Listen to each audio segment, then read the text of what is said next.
Thank you. I'm here today to introduce a fellow Rotarian and friend, Sandeep Kapoor.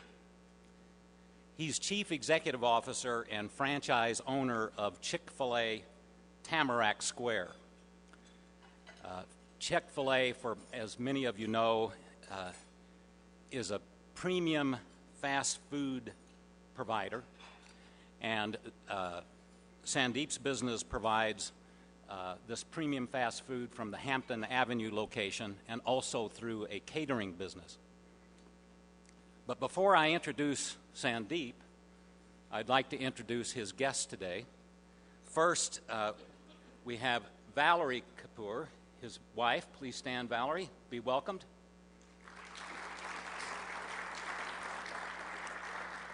And then Sandeep also brought two leaders from his business, Dr. Ron Egan, MD, who is Director of Catering for the business, and Carla Dunaway Hinke, who's Director of Marketing and Community Relations for that business as well. Please stand.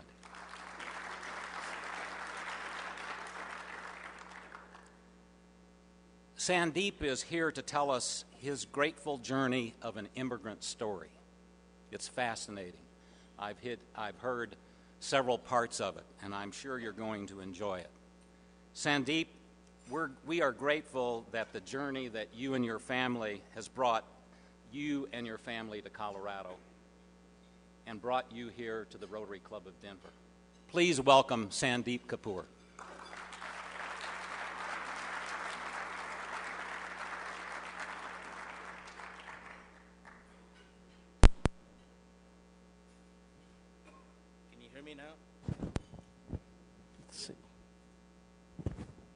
How about now?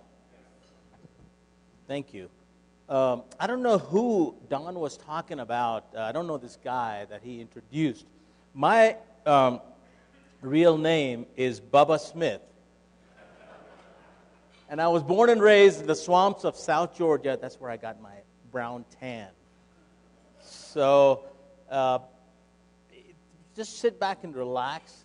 I want this to be an informal conversation about my grateful journey as an immigrant from India, and we can ask questions as we go along. A couple of our fellow Rotarians have volunteered to be there with the mics, so we can wait at the end, or if something comes to you, ask the question.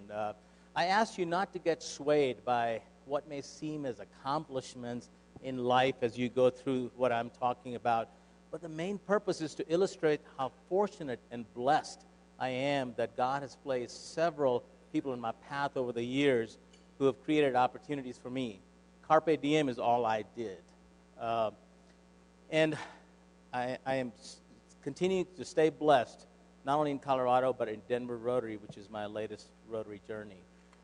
You'll have some laughs at my expense and see some strange fashions and ugly hairstyles in just a few minutes. This is my one-year birthday. Was very, very fortunate to be in a family with the Haves. I riding a little bicycle there. Much better looking than I am now, I think. This is our ancestral home. It was a 20,000 square foot home, 10 bedrooms, 5 acres, with mango and banyan trees. It belonged to an Englishman before India's independence.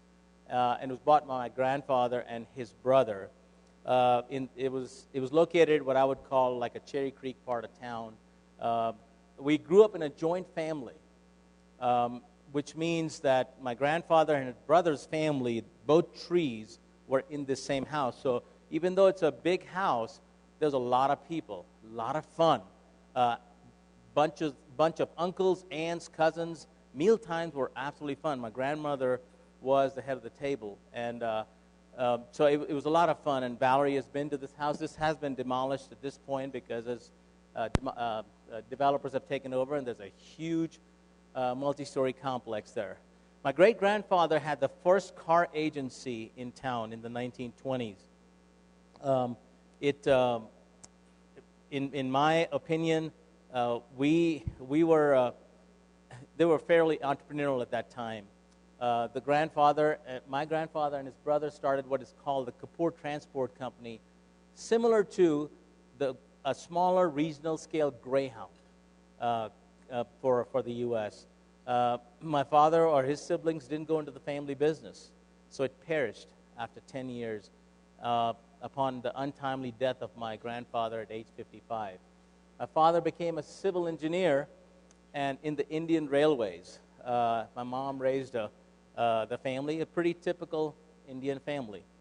Education is valued very highly in India, as you can see with Professor Nanda right here, as well as the question is, usually there is, are you going to, the question is not if you're going to a university, it's which one.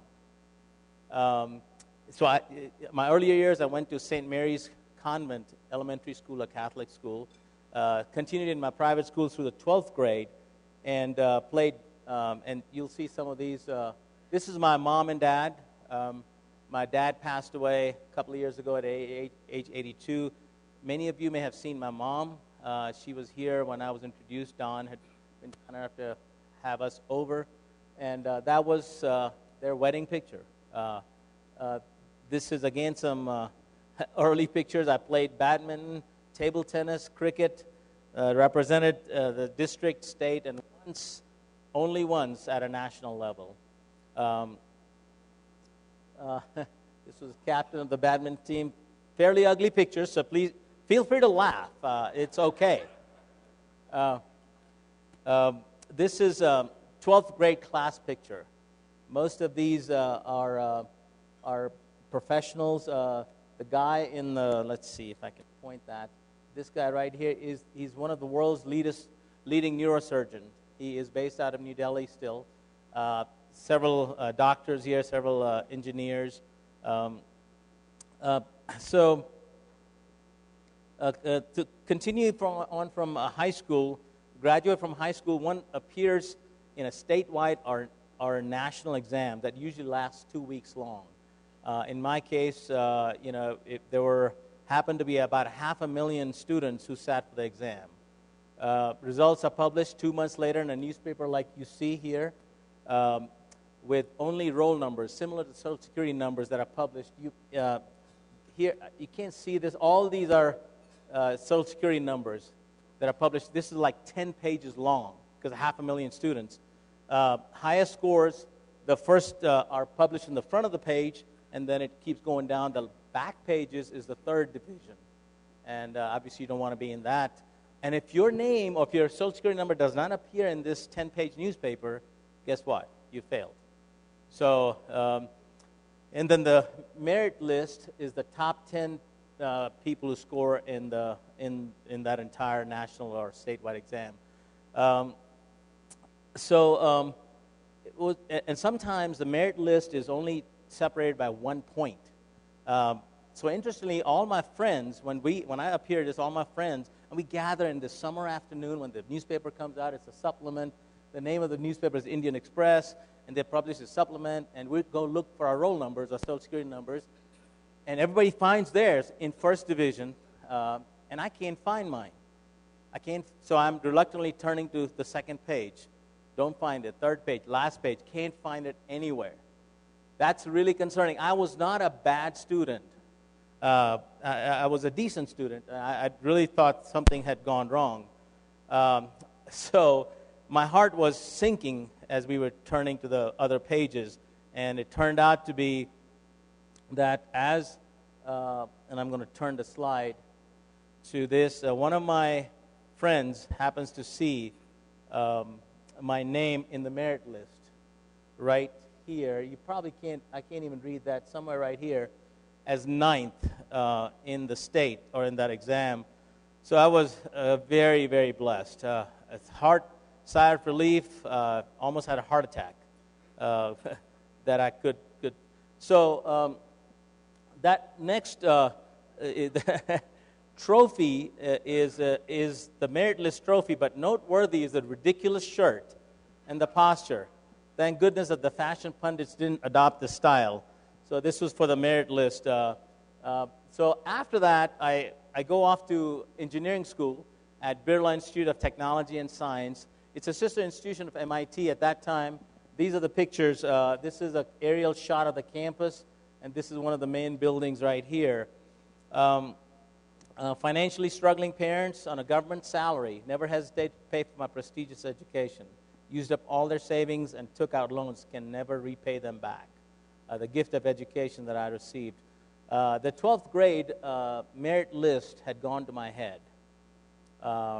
Humility is something that I had not learned at that time. So I didn't work very hard the first 2 years and made pretty average grades. I was the president of the music club, was in karate, got a brown belt. We ran bare feet in the sand for 10 kilometers every Saturday. Drugs were fairly abundant in the engineering school, but thank goodness it never interested me, especially being president of the music club. Drugs are fairly rampant. I straightened up towards the final years, and this is me playing what we call the steel guitar here. It's called a Hawaiian guitar in a lead role. This was the time of Saturday Night Fever, ABBA, Bee Gees, and so forth. There was a lot of Western influence in our university, or engineering school. 75% of the class of my college seniors would go abroad for higher studies, mostly to USA for engineering. Well, I'm the risk taker. It had to be different, so I planned to go for an MBA, not MS, without understanding the consequences. Due to lack of American applicants, U.S. universities attract foreign engineering students, usually for MS, and are very generous with scholarships. No scholarships exist for foreign students for business, since there are plenty of American students who want to go in there. I know I'm in trouble. Despite getting accepted to major universities like Yale, UCLA, and smaller ones like West Georgia, Montana, and so forth and so on, nobody is giving me any financial aid. What do? I choose West Georgia, University of West Georgia, because of the Dean of Graduate School, Dr. Ben Griffith. I'll come back to that in just a second. This was an interesting story. So he addresses letters by my name, not dear applicant. It says, Dear Sandeep. They offered me a possibility of teaching assistantship. And also West Georgia was one of the top 150 AACSB accredited institutions for higher education and business. So, time to go to the U.S. Embassy to get a student visa. Naive and young with blood, and I'm headed out to the U.S. Embassy, go over there, get in line with no financial aid, nothing. I was such naive, I didn't even research that. Go talk to this officer. She looks at my sister, where's the money that's going to come from for you to go to school in the U.S.? I said, well, I've been promised an assistantship. She said, where's the papers?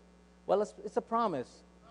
Aha. So here is the first thing. I don't know if you can read this. U.S. Embassy application refused. Dated 9/4/1984. I said, okay, fine. So I go back. I said, and foolish again. Next day I come back again in line, thinking I'll go to somebody else and convince them. All right, so I go back there again. They asked the same question. Actually, the second time it was Miss Angel. The first time was somebody else. The second time it was Miss Angel. I said, I've got to get this person by name, my first name. So anyway, she's the one who, she said, sir, the United States, and let me see if I can remember the exact words, because I wrote that down, I think. The U.S. immigration laws state that an applicant must have enough funds for at least one semester to avoid being a public charge, food stamps and so forth. All right, I said, okay, ma'am, I don't have the money. Most people don't have the money.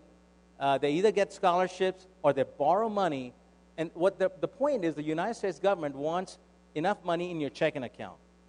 So I said, okay, Miss Angel, here's what happens. Nobody has that. They borrow the money and then they take it away. I'm telling you this, and here, imagine this little fellow from India, and everybody's begging to go to the United States, and I am this arrogant person who is telling her, said, Miss Angel, I'm going to go. It'll take me a week. I'll go to my uncle, borrow the money, put it in my account, show it to you, then I'll take it back out. And I'm telling you the truth. This is what she said. Mr. Kapoor, the United States government needs one semester of funds in your checking account before they can issue a student visa. You see the hint she was giving me? Well, I didn't know that. I went, did all that stuff, came back in line. Now, here's the thing. You get rejected the third time for a visa, you cannot apply again for either 6 months or a year. My life would have changed. I would never have come to the U.S. at that point if I had been rejected the third time. Anyway, so I come back, and the guy said, next. I said, and he pointed me to somebody else. I said, no, I'm going to see her. He said, no, you can't. I said, sir, you don't understand. I will see her. So anyway, for whatever God had a plan, for some reason, he relented, and I went to Miss Angel. Imagine, a week later, thousands of applicants later, I said, Miss Angel, I don't know if you remember me or not. Mr. Kapoor. I was like, oh, my gosh, I'm in trouble. Said, I have the money in the account. It's sitting here. I'm telling you, you've got, I can't believe I even said this. I said, you have to give me a visa now. Instead of asking, will you please give me a visa? So you have to give me a visa. She said, Mr. Kapoor, I told you up front what the requirements are of the United States Immigration Service. I didn't believe her. That afternoon, I had this visa right here. United States, the bottom right-hand corner right there. That is my passport original. I still have that. So things would have been a lot different. I had a lot of jobs lined up already. I would have probably been in the workforce somewhere in India. But one of the reasons I wanted to leave India was the bribery and corruption. I'd seen my dad go through this process. He was in the railroads. You know, if you're in the government service, you're actually handing out contracts, just like here. And what happens is the bribery, the money comes from down here. He was at this level. So it comes here, you get a cut, move it on, get a cut, and goes to the very top. Well, he stopped that, the cut, so it was not going up. Well, guess what's happening? Pressure's coming from up there. Guess what's happening to my dad? He's been never promoted most of his life because of his ethical standards. And so he also goes into depression and so forth. But, he may not have been the brightest person, but he never got promoted. A lot of his friends did, and that was really challenging. This was my original ticket. Some of you remember this airline, Pan Am? It's got the date and flew through JFK to Atlanta, to West Georgia at the time. Again, as fairly foolish. What happens is I come to Atlanta at age 21, September 1984. I arrive at Atlanta airport, not informing anyone, looking for the next bus or train to the small town of Carrollton.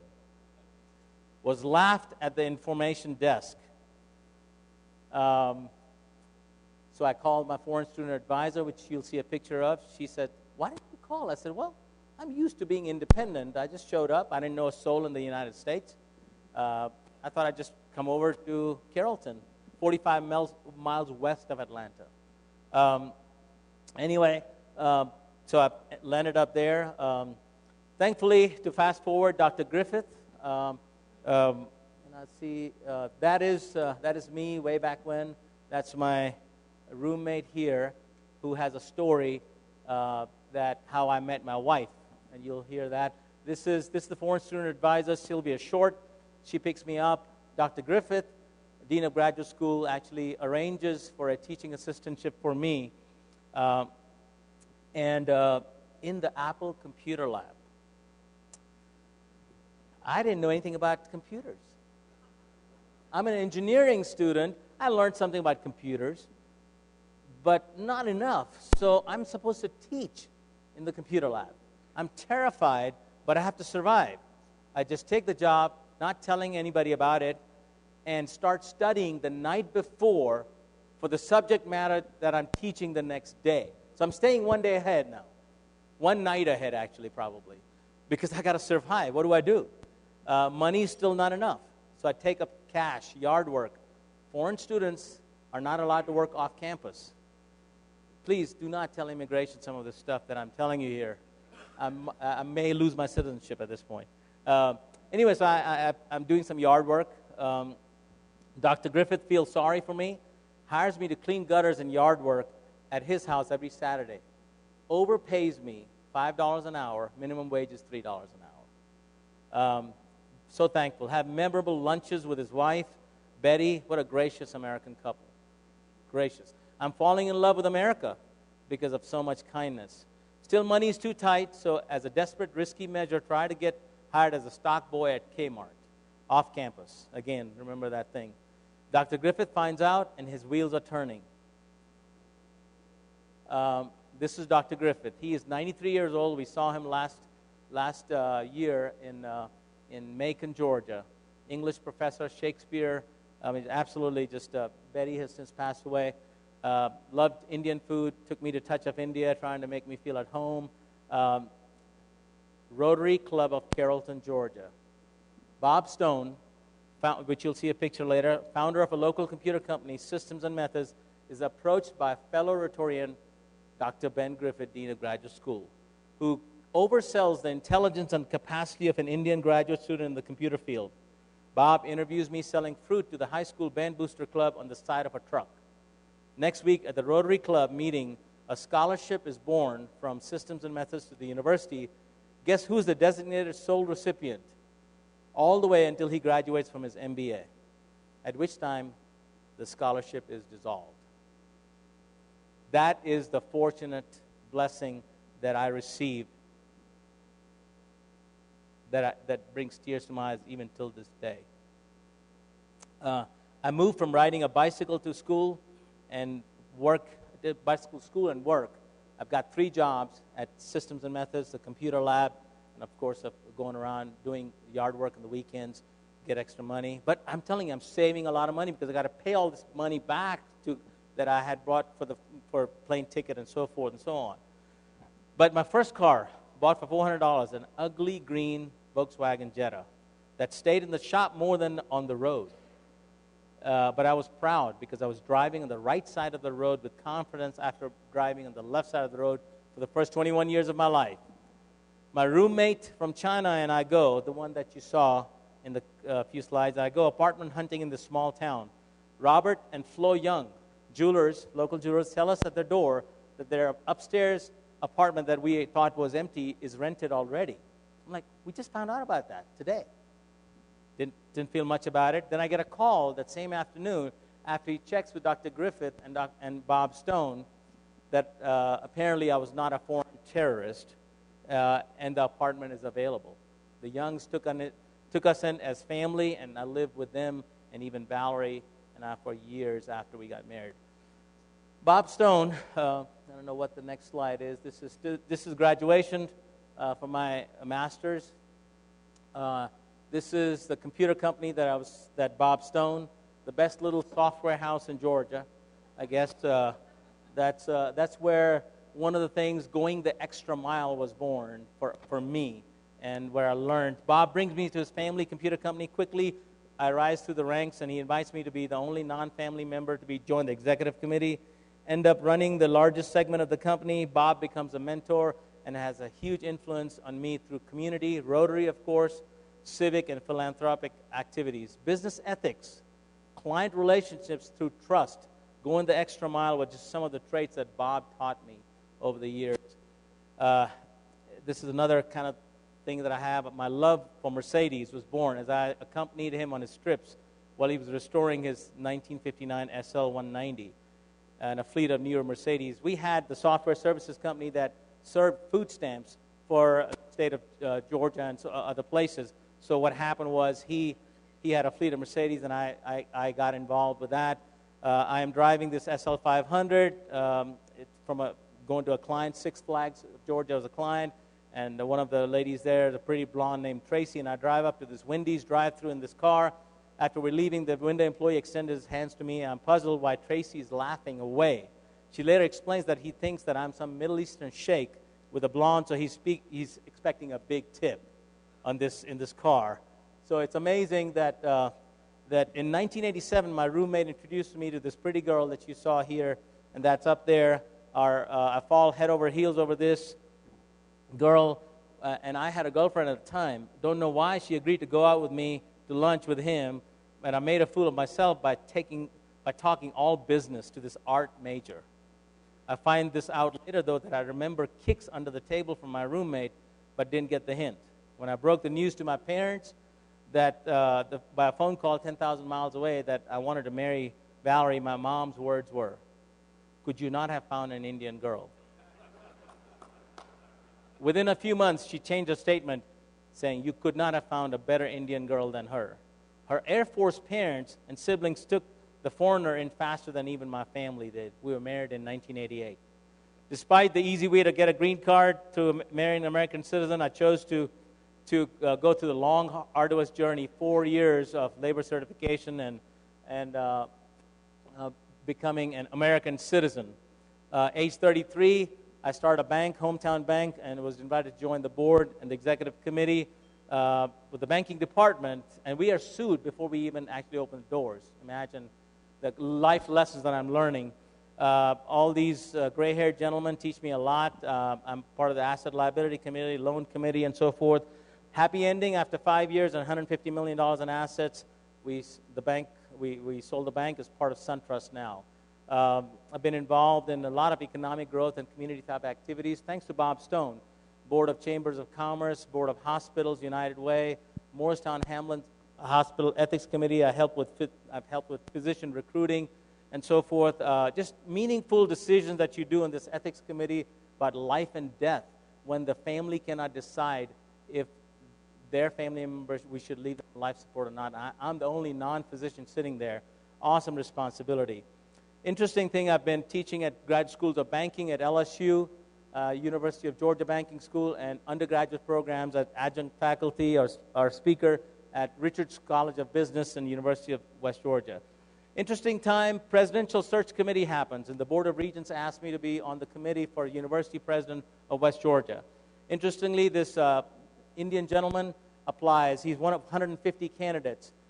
He has degrees from foreign universities nobody understands, so he keeps getting passed over. So I have this agenda, not to help a fellow Indian. I really wanted to be careful.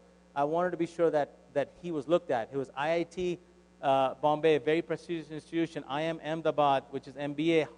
It's harder to get into IIM Ahmedabad than Harvard MBA program. PhD Columbia. Make a long story short, he turned out to be, became in the top 5. And that's when I thought a game that began to make him included in this as now possibly could be a serious situation. He actually, some of the faculty members who were on that panel were afraid of him because he would send out voicemails. This was time before emails at 3 in the morning. He was not disturbing anybody, he was just leaving voicemails for things to do. They felt accountability was about to happen. And that's what I liked about it. I wanted to make sure that was there. In the interview, he knew the local politics. He had subscribed to the local newspaper for almost 3-4 months. To make a long story short, I asked the Board of Regents chairman, are you ready in the South to have a non-white male as the president of a major public university? Dr. Beru Sethna was finally named the first Indian American president of a U.S. major university, and nothing to do with me. It all had to do with him. I formed Batum Technologies. This is Bob Stone and his family. There is a Hometown Bank that is part of SunTrust Bank now. Bob Stone, just an awesome gentleman. Some of the places that I was involved in, the Grad School of Banking at LSU for 11 years, really a passion of mine, Richards College of Business and University of Georgia.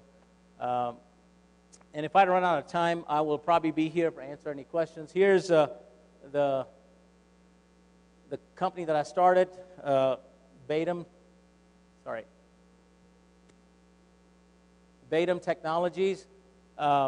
Very unethical situation. I'll try to make a long story short. My company that I founded, I actually sold my stock. I sold a $6 million contract, and the company was in the black. But the founders, a couple of the other 2 gentlemen, wanted for me to lie to a client that we had developed software with blank screens with no functionality behind that. I refused to do that. That's just not. I told them, I said, we'll be glad. They'll pay us even if we tell them we're falling behind. They did not agree to that. I departed from the company. I was the only one who made money out of that company. At that time, I thought, oh my gosh, this is going to be, these guys are going to make money. I'm the one who sold the company, sold the interest, and this is Enron days. Same thing's happening here. Make a long story short, a year later, the company went under because the only client that I brought about they pulled the plug when they found out that I had left the company.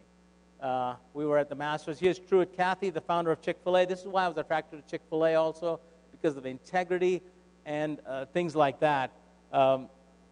So there's at that time 10,000 applicants for 70 slots for franchisees. I didn't look at any other company in this space at all. I was looking at telemedicine and other places. And so this is Truett Cathy, and this is our family. I brought him as a speaker for the annual chamber meeting. Really, he's a gentleman that we've got lots of stories with him. Tanner, our third one, drew a drawing for him, for Truett, and sent it to him, and it is on his fridge at this time. And that's what Valerie was asking his wife one day about that. Leadership development, Chick-fil-A has become a company that is studied by our circles by Ritz-Carlton, Disney, Apple, Boston, Red Sox, Coca-Cola. And so we started Morristown Chick-fil-A in 2002. This was the Rotary farewell to me at Rotary of Morristown. If you see my Rotarian badge right there, about last year. See if I can, and this newspaper article, if you see what it says, Sayonara Sandeep, restaurant owner, moving to Colorado. We were so blessed by the community and continue to be blessed here. We were given so much for not having given much at all on our own. This is Tamarack Square and Hamden Avenue being built. This is the camp out that's happening at Tamarack Square, which all Chick-fil-A's. Here is a couple of people that were introduced today. You can see them on the ends. We take them to a dedication dinner at the Broncos Stadium. We took this entire stadium, and this is most of our team. It probably was not everybody there at that day. And my Rotary journey started. My great uncle was the president of the first Rotary club in India and the longest running club in Asia, Rotary of Calcutta, organized in 1919, nicknamed Old Number One. Just like we're Club 31, it's Old Number One. My involvement in Carrollton, Georgia, Morristown, Tennessee Rotary Club, and now Club 31. You see at the very bottom things that are probably familiar to you. The day when we were up here taking the picture for the Broncos, and the outcome should have been different. But so those are the kinds of things that I've been involved in Rotary and my family when I was introduced here. And you see somebody here in the picture that you might know. Right here, my sponsor, I'm very thankful to him, and thank you, Don, for that. The love of my life, this is my family. And my wife loves to put this out there, this caricature picture. The life is not about me, but how much I did to impact others is much more fulfilling to climb to the top and bring others along than to find yourself alone up there. I'll leave you with this short video that Jamie might play for that. It's not about Chick-fil-A. It is a Chick-fil-A video, but about each person's story that may not be as lucky as mine and yours. So if you can give us just a second, and that will conclude my remarks, and I'll be glad to answer any questions if we have time. This is only 2 minutes.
Thank you for the opportunity.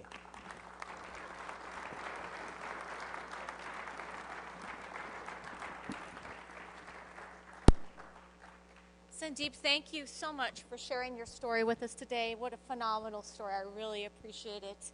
Of course, here's a book. I'm not sure if you have one, about our first 100 years and a baseball. Thank you so much. A pleasure.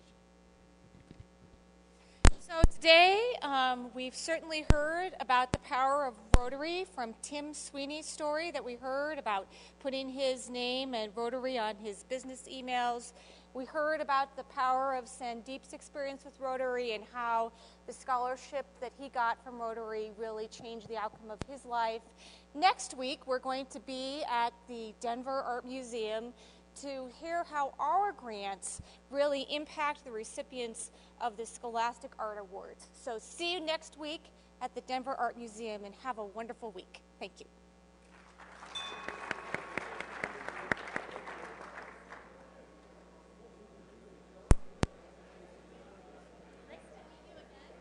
Sandy, Yes, sure. Ted Friedman. Ted, Come nice. down to Phoenix. My friend has the most successful Chick-fil-A operation. Oh, Yeah, in Peoria. hey, thank you. Number one.